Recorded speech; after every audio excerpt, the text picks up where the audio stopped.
আমি লোকশ্রী আজকে চলে এসেছি কোথায়, তার একটা ব্র্যান্ড নিউ এপিসোড নিয়ে। আর আজকে আমার সাথে রয়েছে মিষ্টি একজন নায়িকা, যে তোমাদের অনেকের ক্রাশও বটে, none other than Shrima Bhattacharya.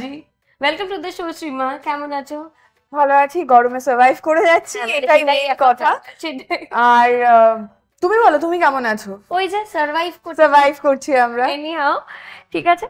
আমরা আজকে জমিয়ে আড্ডা দেবো, কারণ আজকে প্রচুর গসিপ তো নিজেই স্পিল করবে, আজকে বলে দিয়েছি, এটা আজকে প্রমিস। না না না, কোনো প্রমিস করে আসিনি। আমাকে এখানে এসে জানানো হচ্ছে যে এরকম বিষয়পত্র। আমার মোটামুটি মনে হচ্ছে আমি এক্সাম দিতে বসেছি।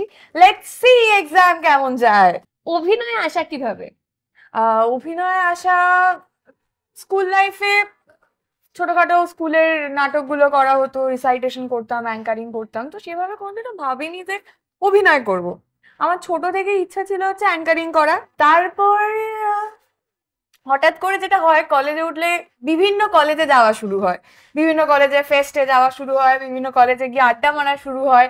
তো ওরকমই করতে গিয়ে আমি মনে আছে একটা কলেজের ফেস্টে, আমি কলেজের নামটা নিচ্ছি না কারণ সেই কলেজে আমরা পড়তাম না, আমরা সব বন্ধুরা মিলে সবাই ফেস্টে চলে গেছে, গিয়ে মজা করছি।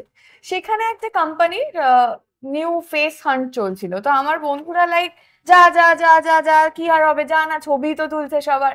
গিয়ে দাঁড়ালাম, ছবি তুললো, সেখান থেকে সামহাও আমি সিলেক্টেড হলাম টপ 100, টপ 50, অ্যান্ড তারপর র্যাম শো, সেখানে মোটামুটি বড় অনেকেই ছিল আমাদের শহরের।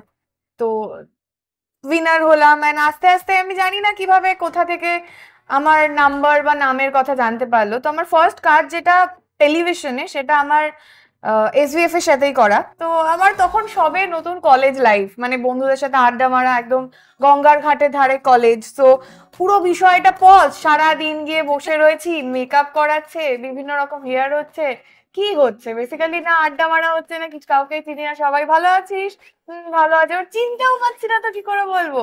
এরকম 3-4 দিন যাওয়ার পর আমাকে ডাকা হলো, অ্যান্ড দেখি সৈরীতি দি, আমার যে কো আর্টিস্ট ছিল ফার্স্ট প্রজেক্টে, তা আমি তাকে রেখে একটু অবাকই হলাম। তো আমি তার একটা প্রজেক্ট অলরেডি দেখেছি, ঠিক যেন লাভ স্টোরি। তা আমি বললাম, তুমি এখানে, খুব ইনোসেন্টলি ভেতর থেকে এসছে কথাটা। অ্যান্ড তারপর জানতে পারলাম ওই প্রজেক্টের আমি লিড, অ্যান্ড সৈরীতি দি নেগেটিভ করছি, মানে সেদিনকে আমার প্রোমো শুট।